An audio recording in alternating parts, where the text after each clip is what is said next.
Welcome back to episode 3 of the Fish Tank, the Unprofessional Travellers podcast. Twig and E-Dog here. So this episode is going to be about our boating journey and how we got a boat sponsorship from Blue Dog Boats. So I'm going to start this whole podcast off with the message we got sent from Andre, who's the owner of Blue Dog Boats, and then we're going to talk about our journey and we're going to segue into that at the end, and we'll talk about it a bit more in detail. Yeah. So I was at going to Perth Boat Show, and Blue Dog Boats was going to be there, and this is the message I got, which is 4th of September last year, so getting close to a year ago. Hi guys, love your work. Just seen that you guys are in this year's Perth Boat Show. I'd love to have a chat with you guys to possibly work together in the future. We're a small family-owned boat building business here in WA, and we would love the opportunity to either give you one of our boats that we have on the go, or we could possibly build you a custom one that would suit what you guys do best. Look forward to hearing from you. Thanks, Andre. So I'll talk more about that and how I felt when I got that message a little bit later on. But Em's going to introduce our boating journey in terms of us owning a boat, not necessarily boating in general, and how that kind of all began. So I suppose neither of us had a lot of experience boating. We didn't grow up with families that did it a lot. But we'd been travelling, we spent a bit of time in the Whitsundays and then up in Darwin, and everyone's got boats there. It's what they do. We were getting right into fishing, so we were sort of getting into that water sports stuff. We always had liked our diving, but yeah, we were about to drive from Darwin to Perth for about 8 weeks, and we'd been up in Darwin for a while. We'd been looking at toying with the idea of getting a boat, and then one day Twig just came home and said, "Em, we're not doing this part of the trip without a boat." And he's not really stern on stuff like that. Usually it's a bit more of a collaborative decision, but this he was like, nah, we're doing it. So I was like, cool, no worries. So we started looking at boats. We had a budget of about 10,000, give or take a little bit. And we were looking at what we could get for that. Up there, it wasn't a lot. Like, he was sending me all these boats. They were these little clapped out tinnies with holes in them, had all these repairs, hadn't been on water for a year. Like, they weren't that good, and we don't know that much about boats, so we didn't want something that was going to be a real headache and that we needed to fix up and repair later down the track. So we were kind of not really sure what way to go, but we definitely wanted to get something. Anyway, I said to Twig, like, just have a bit more of a broad look, see what you can find. If you can find something that's got exactly everything that you want in a boat, like, just send it to me and we'll go and see what we think. Anyway, one day he sends me this boat, $21,000. I was like, all right, so he's doubled the budget. But we went and looked at it. It was off this, like, a really nice guy, young guy. He just had kids, so he bought it new and hadn't really used it much. It had 50 hours on the motor. It was a Yamaha 50 horsepower 4-stroke with, very, very hardly used. And a 420 Renegade was the actual boat. Still, like, fresh paint on it. Like, he'd just taken it in rivers and flicked for barra and stuff like that. So it was in really, really good condition on a pretty good trailer. And it was just had everything we wanted. So we were like, all right, let's get it. We'll make it work further down the track. So we bought that, which was really exciting. And then that's when we sort of got more into fishing and stuff like that. First trip we went out, we launched off Darwin Harbour and went like 80 k's offshore. So far out that you can't see the land, which I think we were I was anyway, a bit naive. Like, I didn't think it was that sketchy, but then Twig, when we got back in, was like, you realise how far out we were? And I'm like, I didn't even know. I was just out there with my fishing rod. I had no idea where we were. I'm still not the driver. We were out all day. It was good. And then our second trip was to Shady Camp, which is like an hour, I always get this wrong, an hour east of Darwin. It's way further than that, I think, isn't it? Well, it's just out of Darwin. It's near Kakadu. Yeah, but it's like halfway to Kakadu, I think.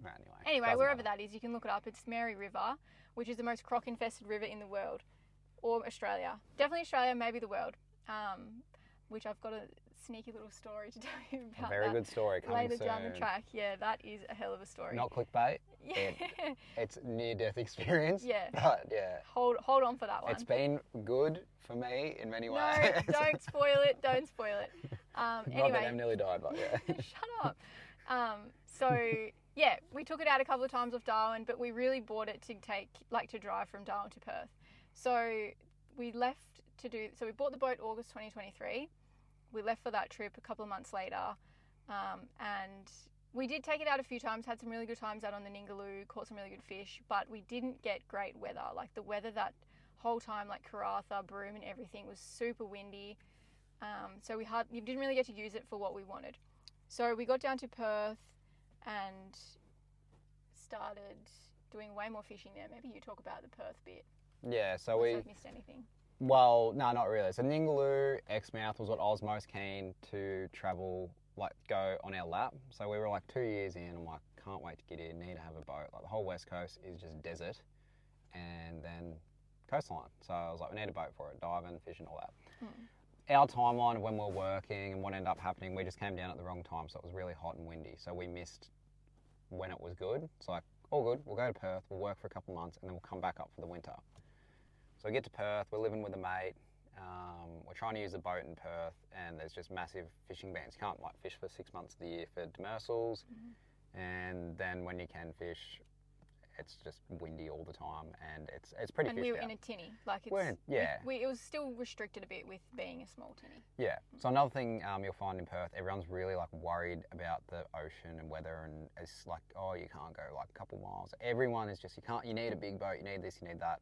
It's fine to fish, but it is just quite hard to find fish in it. So what we were doing is we're taking our tinny 5 hours south, which would get us past Augusta, where the bans change. So when you can fish in Perth, you can keep 2 fish, 2 demersals, but if you go further south, you can keep 5 all year round per person. So me and Em could keep 10 fish. And if you're driving 10 hours round trip, you want to get a few fish to fill up your freezer, blah, blah, blah. Anyway, so we're fishing down there. We're fishing a place called Windy Harbour, Denmark, and Bremer Bay. And we're starting to get some really good fish. So big snapper, a couple big dewies, some Samson fish, and then there's a range of other fish that live down there that don't exist anywhere else in Australia. So it's pretty unique, pretty cool. And we were still going, like 20, 30, 40 Ks out in the tinny, and just, really, really good fun. Really, really cool coastline. So that was our kind of fishing journey down there. We're starting to do more promotional stuff. I was going to like boat shows and fishing shows and all these kind of things. And then I got invited to the Perth Boat Show. And we were kind of so we're going to go back up to Exmouth, which we did with the tinny. We went back up there in the winter. We caught heaps of fish, had the best time ever. And then when we got back to Perth, we're like, what are we going to do? We're kind of like thinking about getting a bigger boat, but we need to make more money, and our plans are always changing. So we're just still working. We're still doing our little trips down south, catching snapper and that. And then got invited to the Perth Boat Show, did the AFTA, which is the Australian Fishing Tackle Association, and did the Film Invitational, which is like a fishing film challenge thing. Yeah, we're trying to get the wild card. So it's like an entry where you make a video and post that, and then you're voted to get a spot in the actual event. So we didn't actually get in the event, but yeah, we didn't win. We tried. Yeah. Anyway, so we just had all these kind of like medium-ish things happening, and I was like, oh, this is pretty cool. Yeah. So we're doing some cool stuff. Posting about it. Yeah. I was meeting a lot of like other influential people in the boating and fishing industry, or doing talks, blah blah blah. Anyway, so got invited to go to the Perth Boat Show. Had a sickie at work to go. Em was at work, so she couldn't go. Yeah. And I didn't really know what to expect, but went to the Perth Boat Show, and then I got that message the night before from Andre that I read at the start. So we'd been putting on our socials though that, hey guys, like come and see us at the Perth Boat Show. We're going to be there on this stand. So we were promoting that, which I think is how Andre actually saw that we were going, obviously. He'd seen some of our YouTube. We'd done like a couple of YouTubes like a while ago, and then we did that film invitational thing. And anyway, so he sent me this. He had a couple hundred followers on his page. I don't think he even had a profile picture, and his name was Andre. And I was just like, what is it? Yeah, this seems like scamish, but I got this message. Scamish. And you say what I did, because I can't remember. No, this is what happened. I was at work, and Twig had gone home from work.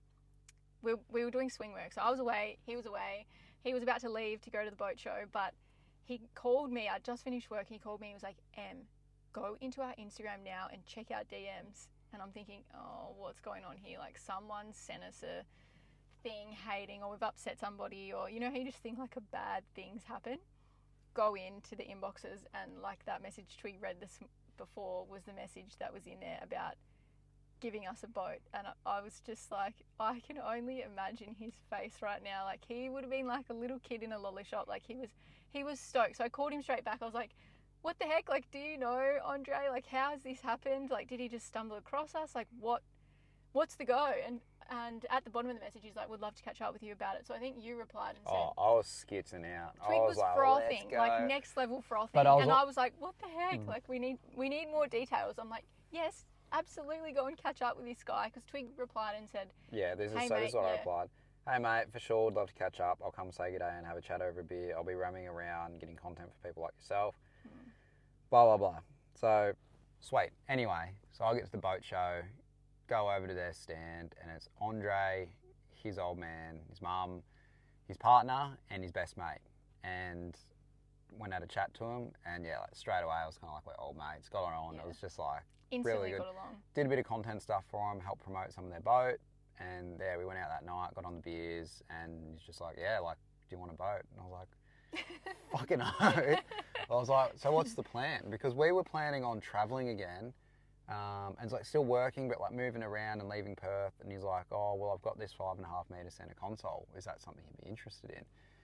And I was like, well, that's like pretty much my dream boat. Maybe a little bit smaller for travelling. And he's like, oh, well, come around and have a look at this thing. Anyway, so I was like kind of waiting for him to send a photo or something of it to me, because I was just like frothing. I just wanted to see this thing. You're just like, we need more information. Like, we were talking about it, but we were like, we need yeah. What's the, like, yeah. Anyway, so he was getting a motor put on it, so he couldn't take a photo of it, and he hadn't taken a photo of it. And anyway, I was just getting so excited. I was like, need to see this thing. But we went around to his farm, he had it back, just this absolute weapon of a plate boat, like thick as, high side, super wide. I was just in love with it. And yeah, he's like, do you want it? I was like, let's do it. So the boat was made, and then we helped with a bit of like, not the tech stuff, like the science behind it, but like, we picked the colour. Yeah, so we helped with a bit of that sort of stuff, like the design and things like that, because yeah, and so I suppose just the design, really. Yeah, we helped picked with get some like a deal with getting it wrapped. We helped with the flooring. We helped get like speakers and some sounding stuff. So, well, me and Andre did it all, or and like it was a collaboration. Yeah, so. we sort of picked and it's a custom boat. So he was like, "Where do you want your rod haul?" Like that little bits and pieces. Yeah. That we all discussed and worked that out together. But yeah. Yeah, so we've got a full YouTube rundown on the boat, which you can have a look at. But yeah, this one was more of like, this fell into our lap. So I was going to the boat show hoping to meet a few people and yeah, potentially look at getting a boat in the future. And then Andre reached out to us. We probably had like less than 10,000 followers, or like bang on. So we didn't have that many, like not many at all. But he just liked what he saw, and like since talking about it, it was just like a spur of the moment thing. Like he'd just seen one of our videos, he saw we were going, he's like, oh, these guys look cool, and reached out to us. And then since then, Em will tell you kind of the relationship we've had with them and what else we've been doing with them since. Yeah, and probably the other thing to mention at this point is the purpose of him giving us this boat to use was, he knew what we went out wide, he knew we went fishing a lot, he knew we would push it to the limit. So it's to see how good the boats are and show people how tough they are, how far you can take them, how durable they are, you can take them off road, like all that stuff. He wanted it pushed to the limits, and there being content of that for then people to go, these boats are sick, which they are. So that was why that sort of was his idea behind doing it. And he's a new up and coming business, so to get his name out as well. But yeah, Andre and Danny, so I went and met them at their place, which is where their workshop is as well, had a look around. Got on the welder. Yeah. Andre taught me how to weld, so that was really good. But obviously we like them. I mean, we've got this good relationship with them, but you will not meet two people like that. Like, they would do anything for you. Like, we pretty much lived at their house for about 6 months because we were in between houses, not really sure what we were doing. And they've got a big property. We lived there. Actually, what they did do, which is probably something that shows how good they are, we had our old 120 Prado and we hooked the boat on. We're like, yeah, should tow it, sweet. It's 2.5 ton towing capacity. For some reason couldn't tow it. It's a 20-year-old car. So we bought a new car. Not a new car. We bought a 10-year-old car instead of a 20-year-old car, which was our 150 Prado that we have at the moment. But we had to put our rooftop tent on, we had to do all the wiring, blah, blah, blah. Andre made us a custom roof rack for our car. He got his mate, who's an auto electrician, to do all the wiring in our car. He built us this storage box in the back seat here. Farmer mud flaps. Yeah, He did. all that stuff. He put, all this stuff just, like, he didn't have to do that. It was not part of the deal at all, but went out of his way to do that. And how many dinners they've cooked us. Danny's a really good cook, so she cooked us heaps of dinners. We just got on really well with them. It was like they were our friends instantly. Yeah, they both have beautiful families. Yeah. I don't want to make this podcast about just sucking up about how nice they are. Yeah. But both their families, super nice, do anything for you. They're the kind of people that do anything for you, and we are going to be... And then that's where you get that good relationship from, though, is like... We were mates. If they were really... Yeah, it wasn't we a were business mates. deal. It's just like, I want your business to succeed. We're travelling Australia and we're doing some cool stuff, and we can help show how strong your boat is, and show off the new business. It wasn't like a strict contract of you have to do X, Y, Z, and if you don't, we're going to take it. Like, it wasn't really. No, because we It was a want real, them like, to. handshake We deal, want I them to think. kill it, and Yeah. we're gonna. And they will, yeah. For So, sure. done the boat, and then we should probably talk about this as well. Oh, actually, one more thing. So this is just to show what kind of bloke Andre is. He's the kind of bloke that will literally do anything for anyone at any time of the day, no matter what. Like, he used to pick him up from the airport. He'd been working like 12-hour he did, days in the actually. heat. But I was with him, and this fella, can't remember the full story, but calls him up, and his car had blown up or something, and he's like 5 hours away, and Andre had a car trailer, so the bloke didn't want to get it towed. And the guy was like, "Oh, can you come help me? I'm in the bush somewhere, blah, blah, blah." It was like Saturday, it was like 9 o'clock Saturday night. He goes, "Oh, fucking hell, I've got to go pick this bloke's car up." I was like, "Why?" Like, just tell him to wait or call a tow truck. He's like, "Oh, well, who else is going to do it?" And he just packed It was up. like 2 hours away. Or No, something. it was ages away. I was out at Yeah, some right. dam. Anyway, so he packed up, went off, and that's just, that's kind of bloke Yeah. he is. Just let So them- anyway, boat sponsorship just happened, fell in our lap. Coolest thing that's ever happened. The boat's an absolute weapon, which we'll do like a full detail rundown spec thing on it later, but we have done on YouTube. But a week out as well, the boat was on just a like random off the shelf trailer, and I was like, "Come on, mate," because they build 6 trailers ever. I was like, "You can't have this going around Australia on just a run of the mill one." a stock. So in a non-passenger. week, me and him, well, I helped, but Hey, he and did, M. and them. We knocked Well, out one this thing. full custom trailer for the boat, and it just makes it look that much sexier. But yeah, our kind of boat journey was got a boat in Darwin, had it for a year. We're looking at getting a bigger one, so we can go wider, camp on it, go a bit further. I'll start and do a few talks and as well at all these different shows, and then we got reached out to by Blue Dog Boats, Andre and Danny.